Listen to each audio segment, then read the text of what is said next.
Assalamualaikum warahmatullahi wabarakatuh. Om Swastiastu, Namo Buddhaya, salam, salam sejahtera, salam kebajikan. Masih bersama kami di sini, buku siswa anak sekolah yang akan senantiasa selalu menemani teman-teman untuk belajar bersama mengenai soal-soal P3K keguruan. Edisi kali ini kita akan belajar bersama mengenai soal-soal P3K untuk kompetensi teknis PPKN keguruan PGSD.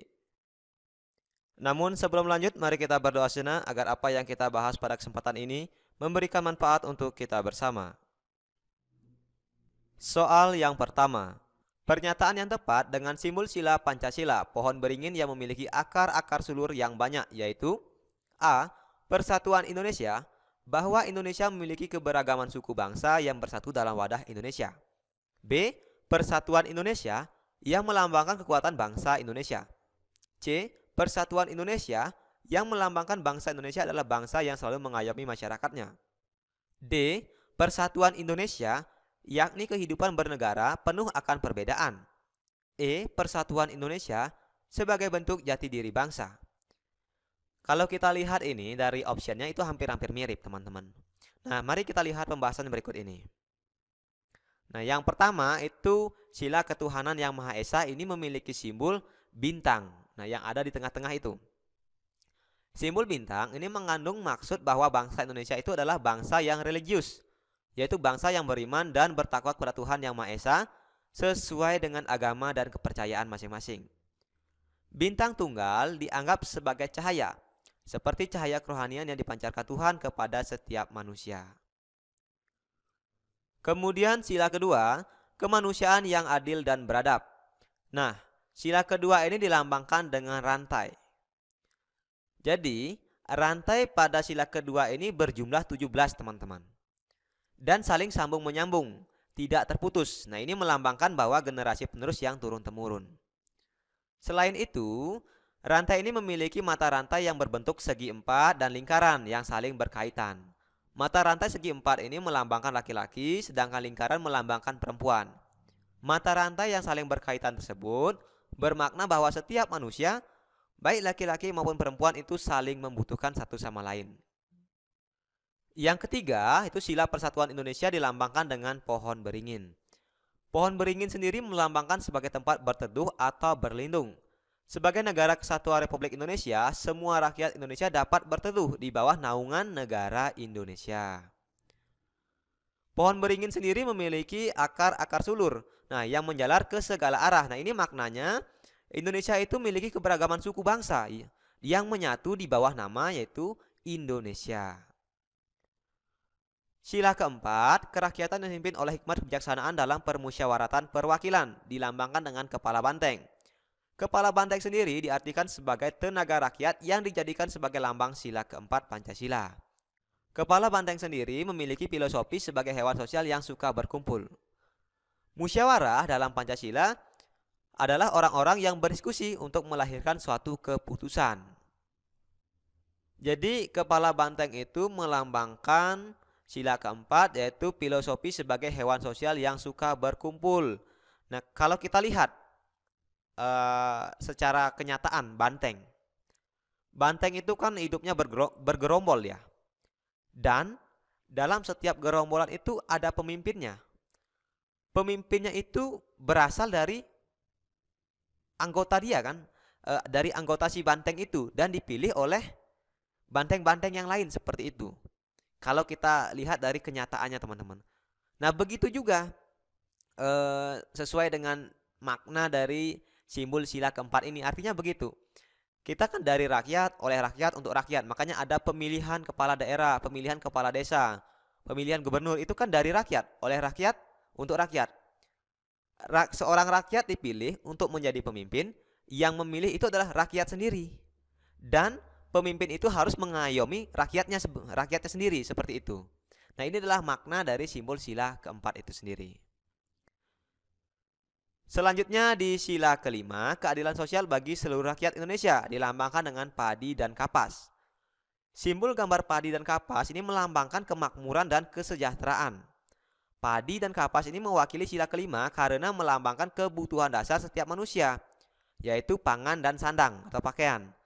Padinya melambangkan pangan, Kapasnya melambangkan sandang atau pakaian. Nah, ini adalah makna dari simbol-simbol yang ada dalam sila-sila Pancasila. Kita lihat soalnya.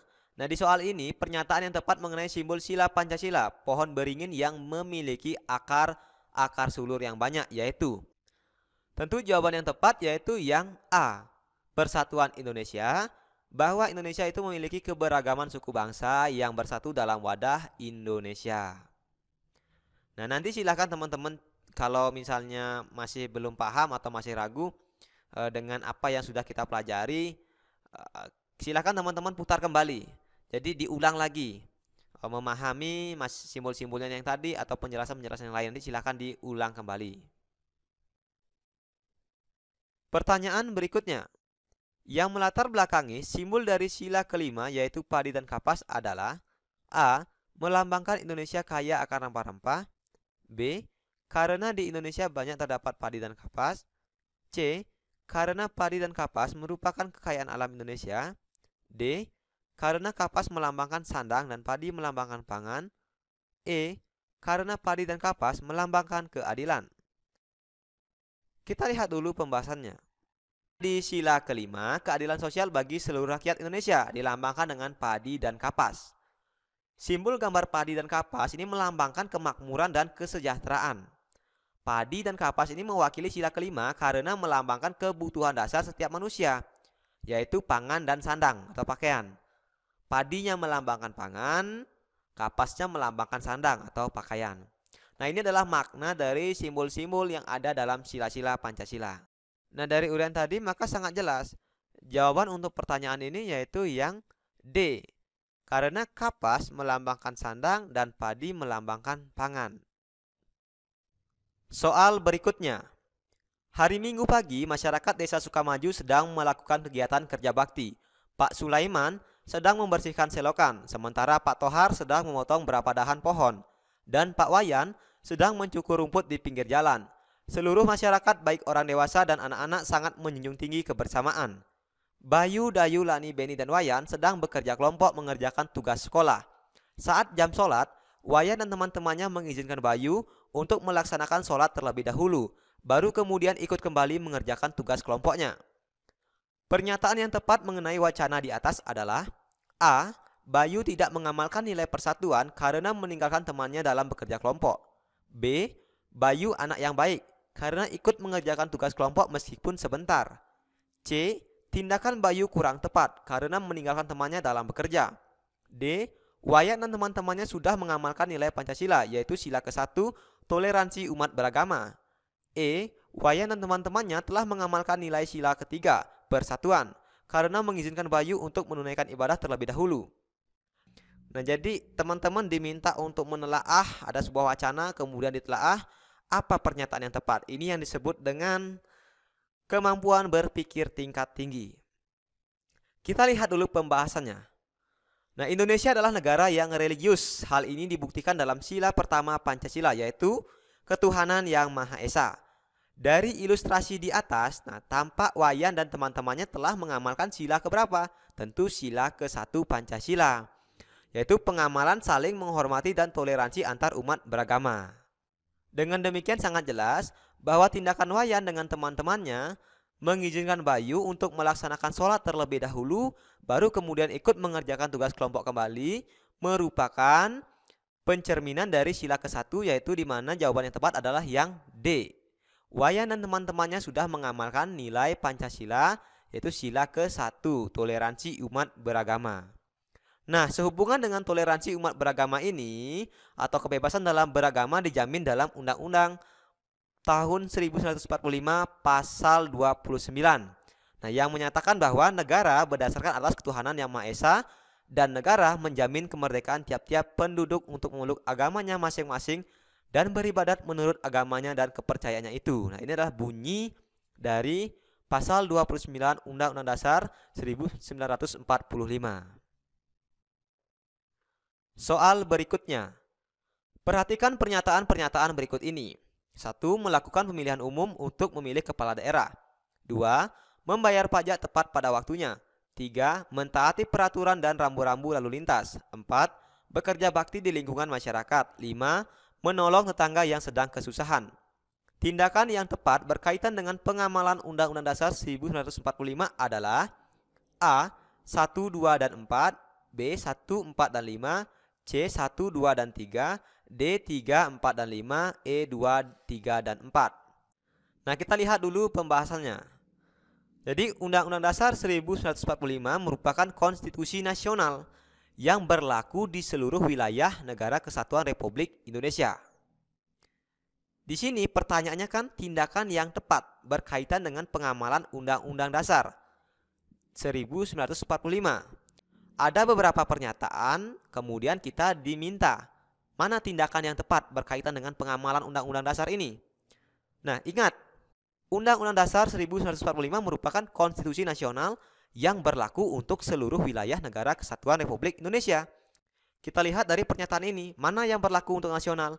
Tentu yang berlaku untuk nasional adalah 1. Mentaati ketentuan membayar pajak, 2. Ketentuan mentaati peraturan lalu lintas, dan 3. Pemilihan umum. Nah, ini adalah merupakan pencerminan dari bentuk penerapan konstitusi Undang-Undang Dasar agar berlaku di seluruh wilayah Negara Kesatuan Republik Indonesia. Jadi, yang nomor 1 melakukan pemilihan umum betul, nomor 2 membayar pajak betul, nomor 3 mentaati peraturan rambu-rambu lalu lintas betul juga. Dan yang keempat, bekerja bakti di lingkungan masyarakat. Nah, nomor 4 ini tidak. Karena ketentuan bekerja bakti itu kan tidak mencangkup nasional, tapi sesuai dengan daerah masing-masing atau wilayah masing-masing. Kemudian menolong tetangga yang sedang kesusahan. Nah, ini juga tidak termasuk dalam lingkup nasional. Maka yang ada 4 dan 5 sudah pasti salah.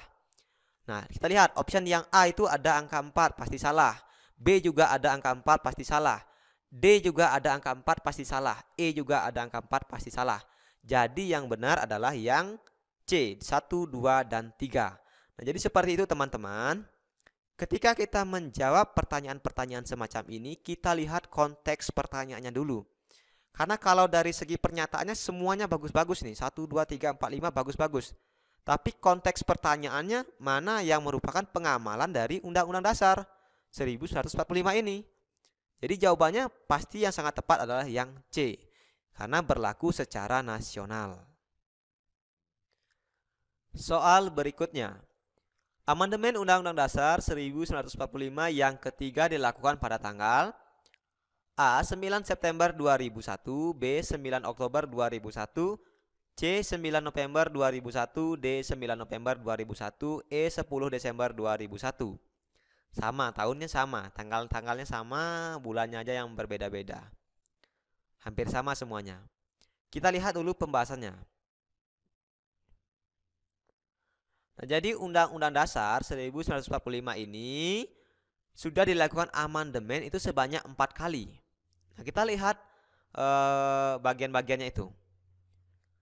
Amandemen pertama itu dilakukan dalam sidang umum MPR.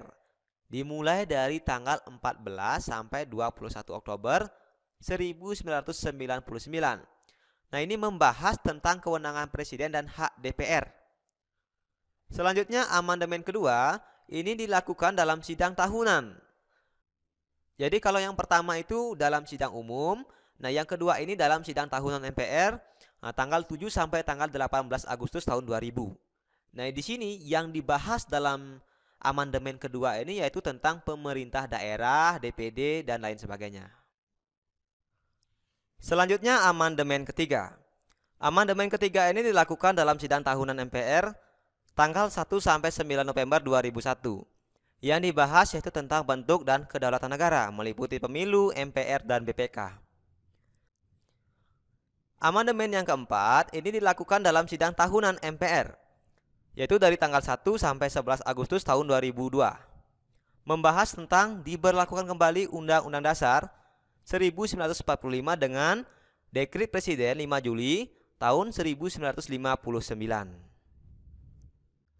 Jadi di sini Undang-Undang Dasar tahun 1945 ini sudah dilakukan amandemen sebanyak 4 kali. Dimulai dari tahun 1999, tahun 2000, tahun 2001, tahun 2002. Jadi ini berurutan teman-teman. Nah, dari sini nanti yang perlu dicermati itu tanggalnya teman-teman. Umpamanya begini, nomor 1 ini di soal ditanya umpamanya amandemen ke-1 dilaksanakan tanggal berapa. Di materi ini kan dari tanggal 14 sampai 21 Oktober. Tapi di optionnya nggak ada. Di optionnya yang ada umpamanya begini, tanggal 19 Oktober, seperti itu optionnya. Jadi yang teman-teman pilih ya yang itu, yang 19 Oktober itu teman-teman. Karena dia ada di rentangan tanggalnya ini. Nah, ada di rentangan ini kan, tanggal 19 Oktober itu ada dalam rentangan amandemen pertama, seperti itu. Nah, untuk itu jawaban dari pertanyaan ini, amandemen yang ketiga itu dilakukan pada tanggal berapa? Nah, kita lihat kembali uraiannya. Amandemen pertama dilakukan tanggal 19 Oktober 1999. Amandemen kedua dilakukan tanggal 18 Agustus tahun 2000. Amandemen ketiga 9 November 2001, amandemen keempat 11 Agustus tahun 2002. Nah, ini setelah dirinci teman-teman. Jadi kita gunakan tanggal penetapannya atau tonggak penting dari masing-masing tanggal di setiap amandemen. Nah, jadi dari rentangan-rentangan tadi kita ambil saja tonggak-tonggak pentingnya. Nah, sehingga jawaban untuk pertanyaan ini yaitu yang C, 9 November tahun 2001. Soal berikutnya. Makna alinea keempat pembukaan Undang-Undang Dasar 1945 terkait dengan A. Cita-cita negara Indonesia, B. Tujuan negara Indonesia, C. Hak untuk merdeka, D. Motivasi spiritual, E. Pernyataan Indonesia merdeka. Kita lihat dulu pembahasannya. Jadi makna setiap alinea pembukaan Undang-Undang Dasar 1945 itu berbeda-beda. Nah, kita lihat yang pertama untuk alinea pertama. Nah, itu adapun maknanya, yang pertama mengandung keteguhan bangsa Indonesia dalam melawan penjajahan. Yang kedua, ini mengandung pernyataan subjektif bangsa Indonesia untuk menentang dan menghapus penjajahan di muka dunia. Yang ketiga, ini mengandung pernyataan objektif bangsa Indonesia bahwa penjajahan tidak sesuai dengan pri kemanusiaan dan pri keadilan. Jadi dari pernyataan ini yang perlu kita garis bawahi itu ada dia pernyataan yang berbunyi subjektif dan ada pernyataan yang berbunyi objektif. Jadi pernyataan subjektif ini ketika bunyinya bangsa Indonesia itu menentang penjajahan. Nah, sedangkan pernyataan objektif ini apabila bunyinya itu menyatakan bahwa penjajahan tidak sesuai dengan pri kemanusiaan dan pri keadilan. Selanjutnya pada alinea kedua, ini mengandung makna yang pertama, kemerdekaan yang dicapai bangsa Indonesia merupakan hasil perjuangan pergerakan melawan penjajah. Jadi intinya kemerdekaan itu bukanlah sebuah hadiah, tetapi hasil dari perjuangan masyarakat Indonesia itu sendiri. Kemudian adanya momentum yang harus dimanfaatkan untuk menyatakan kemerdekaan. Dan adanya pernyataan mengenai cita-cita negara Indonesia, yaitu merdeka, bersatu, berdaulat, adil, dan makmur. Nah, jadi mengenai cita-cita itu ada di alinea kedua. Selanjutnya pada alinea ketiga, ini mengandung motivasi spiritual yang luhur bahwa kemerdekaan yang diperoleh adalah berkat rahmat Allah yang Maha Kuasa. Kemudian sebagai bentuk pengukuhan dari pernyataan proklamasi. Pada alinea ketiga ini juga mengandung makna sebagai bentuk atau keinginan yang didambakan oleh segenap bangsa Indonesia terhadap kehidupan yang berkesinambungan antara material dan spiritual. Kalau kita baca pada Undang-Undang Dasar alinea ketiga itu kan yang berbunyi atas berkat rahmat Allah yang Maha Kuasa. Nah, jadi di situ ada istilah atau ada makna yang berhubungan dengan spiritual. Selanjutnya untuk makna alinea yang keempat, yaitu pada alinea keempat ini terkandung fungsi dan tujuan negara. Adapun fungsi dan tujuan negara itu yaitu melindungi segenap bangsa Indonesia dan seluruh tumpah darah Indonesia, memajukan kesejahteraan umum, mencerdaskan kehidupan bangsa, serta ikut melaksanakan ketertiban dunia. Kemudian pernyataan mengenai sistem pemerintahan negara, yaitu berdasarkan kedaulatan rakyat atau demokrasi. Dan mengandung makna adanya pernyataan mengenai dasar negara yaitu Pancasila. Nah, dengan demikian alinea keempat ini berhubungan dengan tujuan dan fungsi negara maknanya. Nah, di sini perlu dicermati teman-teman. kadang-kadang yang cita-cita dengan tujuan ini hampir-hampir keliru kita. Kalau dia cita-cita itu ada di alinea kedua. Kalau dia tujuan itu ada di alinea keempat. Nah, kalau dia mengungkapkan keteguhan bangsa Indonesia dalam melawan penjajah itu ada di alinea pertama. Kalau dia berbicara mengenai motivasi spiritual itu ada di alinea ketiga. Nah, dengan demikian, jawaban yang tepat untuk pertanyaan ini yaitu yang B. Karena pada alinea keempat ini mengandung makna tujuan negara Indonesia. Nah, baik teman-teman, mungkin cukup sekian dulu kegiatan pembelajaran kita kali ini. Semoga apa yang kita bahas pada kesempatan ini memberikan manfaat untuk kita bersama. Dan untuk teman-teman yang sedang mengikuti tes seleksi P3K tahun ini, saya doakan semoga diberi kemudahan dan kelancaran serta membuahkan hasil yang baik. Akhir kata, saya ucapkan terima kasih dan mohon maaf atas kekurangannya. Sampai jumpa lagi dalam video berikutnya.